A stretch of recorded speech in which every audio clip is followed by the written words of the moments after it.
स्वागत बा आप सभी के आज के ई वीडियो में। आज के ये स्पेशल रिपोर्ट बा भोजपुरी के दबंग सुपरस्टार खेसारी लाल यादव और प्रियंका सिंह के ओर से।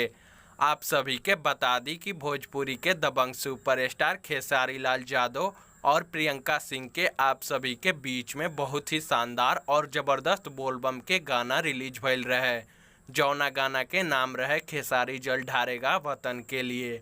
ये गाना के आदि शक्ति फिल्म्स के ऑफिशियल यूट्यूब चैनल से रिलीज कल गए रहे और जितना भी भोजपुरिया दर्शक लोग अब ये गाना के वीडियो के इंतजार करत रहे हैं, वो लोग ला बहुत बड़का खुशखबरी बा।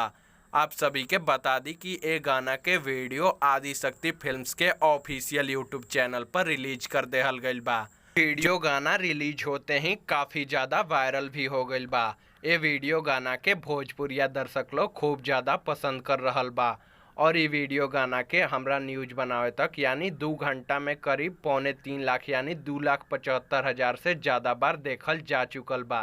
तो आप लोग जाएं और गाना के मजा ली। आज के वीडियो में बस इतना ही। उम्मीद बा कि वीडियो आप सभी के पसंद आयल हुई। वीडियो के देखे खातिर आप सभी के बहुत बहुत धन्यवाद। अगर वीडियो पसंद आयल तो वीडियो के लाइक कर दी, शेयर कर दी और चैनल पर नया बनी तो भोजपुरी सिनेमा से जुड़ल सभी खबर सबसे पहले देखे खातिर हमनी के चैनल के सब्सक्राइब कर ली।